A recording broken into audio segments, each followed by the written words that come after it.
Aditya Pratap, again, and I'm saying this debate is very complex, but one question that everybody would ask, how less is less? And how more is more, it's a very cultural question. And even if we stick to Indian culture, there's a huge divide even within the youngsters, as it were. But even if we don't take that into account, look at what the student has just said. It isn't a question of regimentation, but because if it was regimentation, ask students to wear a uniform. But if it is about a dress code, how does one not allow students to wear t-shirts and jeans? And the circular says ripped jeans, but the student is saying jeans. Well, see, to begin with, I myself studied in 5 years at the National Academy of Legal Studies and Research, Nalsar, Hyderabad. In my college also, even though there was no uniform prescribed as such, still a certain code of attire was prescribed.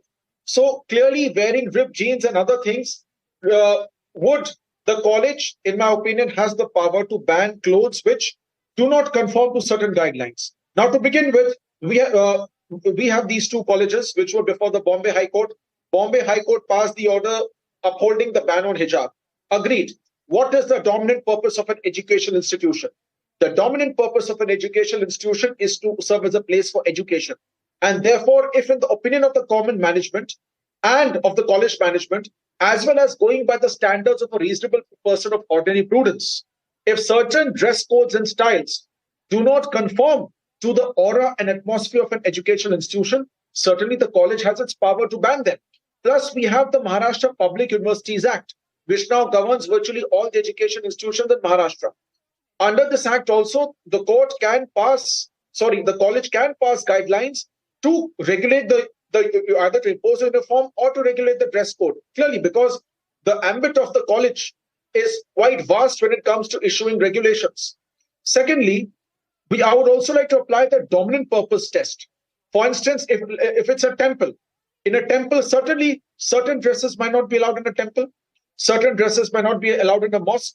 Likewise, if it's a college where the dominant purpose is education, the college management is well within its rights to prescribe a code of dress which the students would follow. Otherwise, as they say, when we talk about nobody is against a code of dress if it were. It does not appeal to the prurient interest, which the Supreme Court has held in a catino of judgments. Prurient interest, if we bring in the issue of obscenity, if certain dresses are obscene. Let me just take the last question to Aditya. Aditya, there's a way to enforce and there is a way to inspire. If at all this education institute wanted to create a sense of a dress code, whatever, is there a more appropriate way of inspiring action with guidelines than enforcing it and ensuring children are waiting outside and not being able to attend their attendance? This sounds very petty, sorry. I mean, I'm not saying don't have a dress code, sure.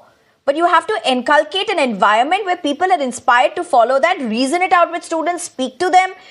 I'm sure students are rational, they'll understand, create an environment where it needs to be imbibed, if at all it does need to be. But what is this enforcing, thrusting diktats here and not allowing students to attend lectures? Would you agree to that? Well, see, university education comes in 2 forms, to encourage as well as to deter. The object of the law is to be essentially a deterrent.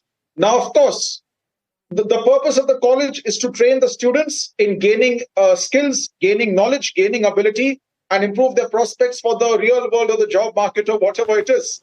But at the same time, the college is well aware that education has to take place in a disciplined environment. Today, indiscipline at colleges manifests itself in numerous forms. Talking in the class, bunking classes, not paying attention. Fine. You don't like the course, don't join the college. But when you join the college, you had better pay attention. All right. I agree that it has to be a 2-way process.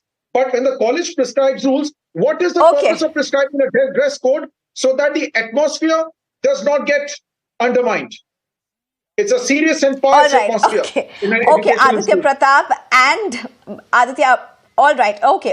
Aditya Pratap as well as Mr. Elish, thank you very much for joining us. I leave you with one quote that has always been my favorite. It has inspired me greatly. In this world, there is no place for fear. Only strength respects strength. None other than Abdul Kalam. I guess that's a good way for education institutions to be really looking at that. Thank you very much, both of you, for joining.